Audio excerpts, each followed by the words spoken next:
الحمد لله والصلاة والسلام على رسول الله وعلى آله ومن والاه وبعد. السلام عليكم ورحمة الله وبركاته. وبليان خو قالي دافي تكان بكجرتنت ربي سيولين هاجرات ججرا جواب سيد إيريس ولا مربادو دوران درسي جيكون صافي ركولي سوشيال ميديا هنرتي gamana fi gamas deemaa jirtutu akka falee nu gaddise callisuufis nu dhibe dubbachuufillee if eeggachaa dubbachuun dirqama waan ta'eef maaliif waa tolchinattis waa balleessuun akka nurraan argamne jechuudha.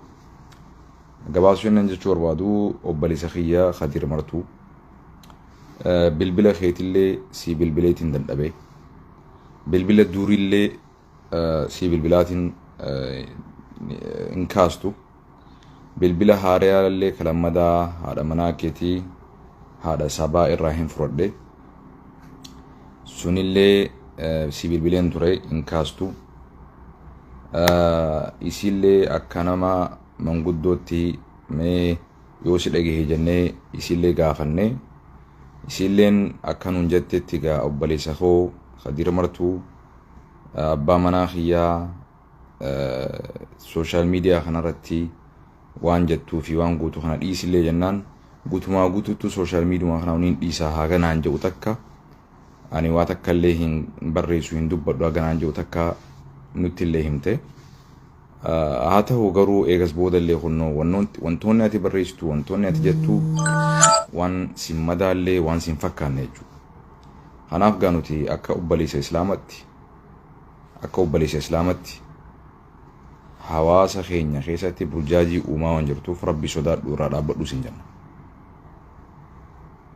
Burjaajiin sababaa keetiin wal qoodiinsi wal arrabsoon wal jibbinsi gamanaa fi gamasii sababaa keetiin waan argamaa jiruuf osoo silaa arraan tanaa si bira jiraadhee telefoona san sirraa hin fuudha waan feetiin aboota malee yeroodhaaf osoo telefoona guututti ofirraa dhiistee sooshaal miidiyaa fayyadamuu dhiistee dirqamaatu narra jira dubbatuun maaliif eega sooshaal miidiyaa irra waliin jiraanne fuula rabbii duratti obboleessa keessaniif maal gootanii jee rabbi nu gaafata. unsur akhaaka zaaliman aw madluumaa jee rasuul sallallahu alaihi wasallam. obboleessa keessan kanama miidhaa jiru harka qabaa jee rasuulli miidhamaa jirus miidhaa jalaa baasaa nun jee dirqama nurra jira dirqama amantii nurra jira dirqama nuti hundi irraa itti gaafatamnutu jira jechuudha. Kanaaf video kana osoo hin jaalatin osoo hin fedhinin gara dalagaa osoo deemuu qabuutiin gattaa ifarraa akkuma agartan hedduu sooshaal miidiyaa irratti laayivii dhufee dubbachuu hedduu baay'ee tokko xiqqeesseetiin jira dhugaan isinii maaliif dirqama hedduutu natti dhummaate jechuudha. Kanaaf an akka obboleessatti wanni si gorsu mee sooshaal miidiyumaa kanarraa hafuura fudhadhu boqonnaa fudhadhu fayyaan ta'ee guddoon maqaa rabbii si kadhadhaan fayyaan ta'ee guddoon yoo ati gartee hara galfattee zikrii gootee istighfaara gootee gara salaataa fi soomana keetii ibaadaa keetii yoo deebite qofa dhugaa jirtuun siimaan hara galfannaan kee gammachuun tee milkiin tee gara rabbii deebi'uu qofa dhiisi kabajaa ummanni kun sii qabu osoo beete guyyaa tokko silaa wanti ati asirratti barreessitu takka tsaaftu hundinuu marraa kudhan itti yaaddee obboleeyyan keetiin mari'attee dubbachuu fi barreessuullee akkasii barreessa sila. Ummanni kun gaafa ati dhukkubsate hagam takka haga sii rakkate osoo beete Oromoon guutuun gandaa fi kutaan osoo hin je'in sablammiilleen osoo hin je'in jechuudha. Amantiidhaan osoo waliin qoodin ummanni Oromoo akka Oromootti sabaa sablammuun akka sabatti akka Itoophiyaatti akka namatti jechuudha akka namoomatti lubbuudhaan nu hafaa jaanii obboleessi keenya jaanii si rakkachaa turan si waywaataa turan sirri na dhaggeeffadhu. Namni galata namaa beeku ummata ofii dhiifama gaafatee waan ummata ofii fayyadu hawaasa ofii fayyaduuf hojjetaa jechuudha. Na dhukkubaa jettee himatee jirta. Namni dhukkubsatu duuba akkana gaafi namni dhukkubsatuu isaa ifitti beeku ani fayyaan sammuun nan qabdu namni ifitti beeku paaswoordii isaa akkamitti beeka walii galaa miti social media fayyadamuus akkamitti beeka? Jechoonni ati fayyadamaa jirtu kun keessattuu gara hawaasa irratti gara ummata keenya gartee kan kutaa adda addaa kan oromummaa walitti qabnu kan lafaa fi lafee walitti qabnu kan amantii walitti qabnu kan sabaa arraan tana namni nama arrabsu of arrabse namni haadha nama arrabsu haadha ofii arrabse sirritti na hubadhu. Dubartii teenya arrabsaa jirta lammaffaa. Dubartii teenya asirratti qeeqaa jirta.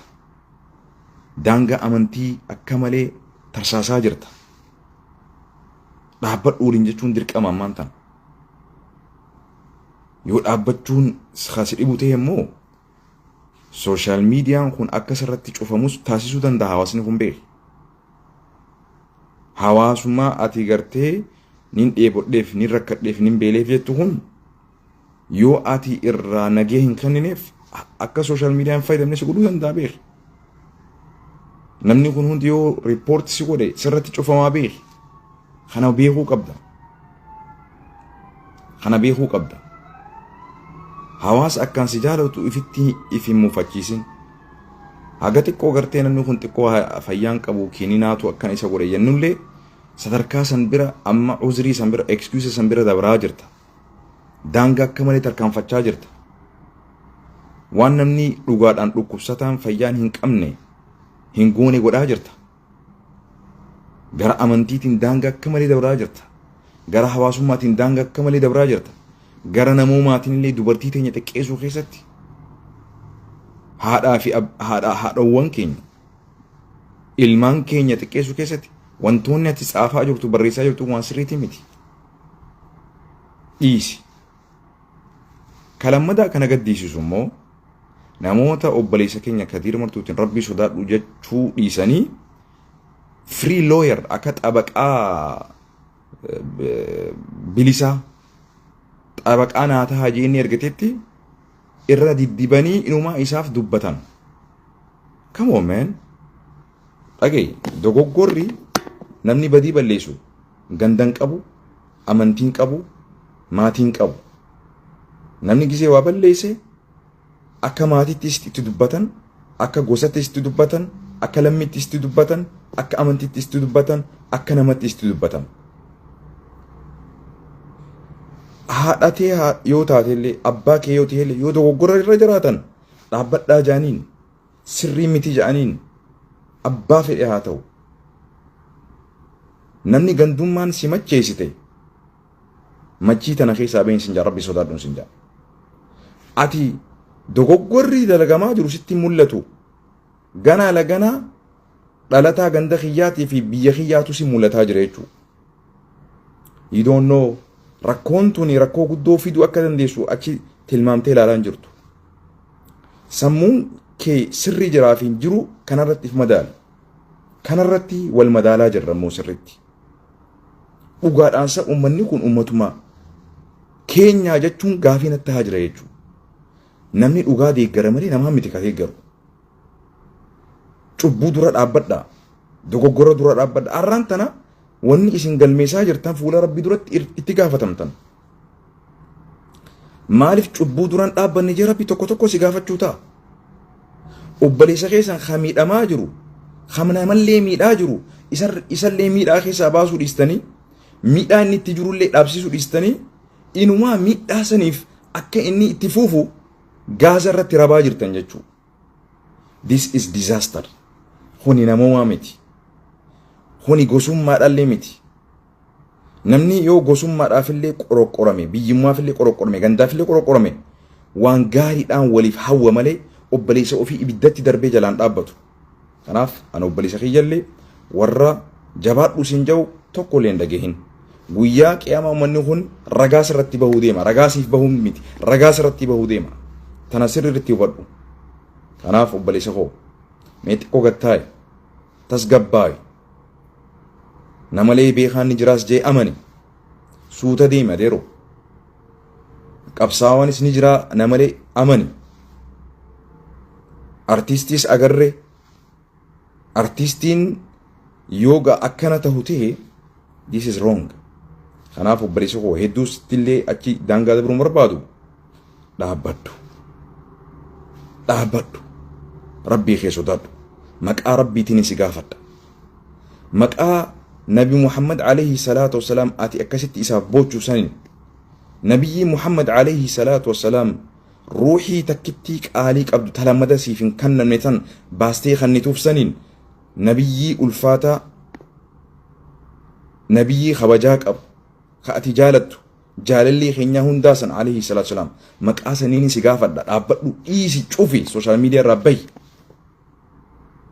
Gaafa dhugaadhaan na dhukkubaa yoo beete namni isa dhukkubuu beeku waan rakkoo keessa sana qundala guree ni beetaami na dhukkubaa beetaami dhaabbadhu dhiisi dhukkuba ummatatti hin kaasin sababaa keetiin arraan tana obbaliyyan lama ka wal jaalatan kaan si deeggaruun kaan si abaaruun kaan si faarsuudhaan addaan ba'uun hagam takka arraan tana nu dhibaa jira beetaa. Jaarsaa fi jaartiin sababaa keetitti wal dhabaa jirti. Maatii wal dhabaa jira. Hawaasni wal dhabaa jira. Hawaasni immoo jarana kadiir martuu walitti nuun fidu kadiir martuu addaanis nuun baasu. Rakkoon tanaa olillee yoo dhufteellee jechoota keessanii fi gocha keessan keessatti rabbi sodaadha. Kan Harargeetis, kan Arsiitis, kan Wallaggaatis, kan Jimmaatis. Arraan tana Harargeen Arsii, Arsiin Hararge, Wallagga Arsii, Arsiin Jimma, Jimmaan Wallo gara addatti baanuu qabnu maqaatu gargari malee maqaatu nu gargari malee nuti qaama tokko ummata tokko rakkoo tokko waliin qabnu biyya tokko waliin qabnu lafaaf lafee tokko waliin qabnu sirriitti hubadhu.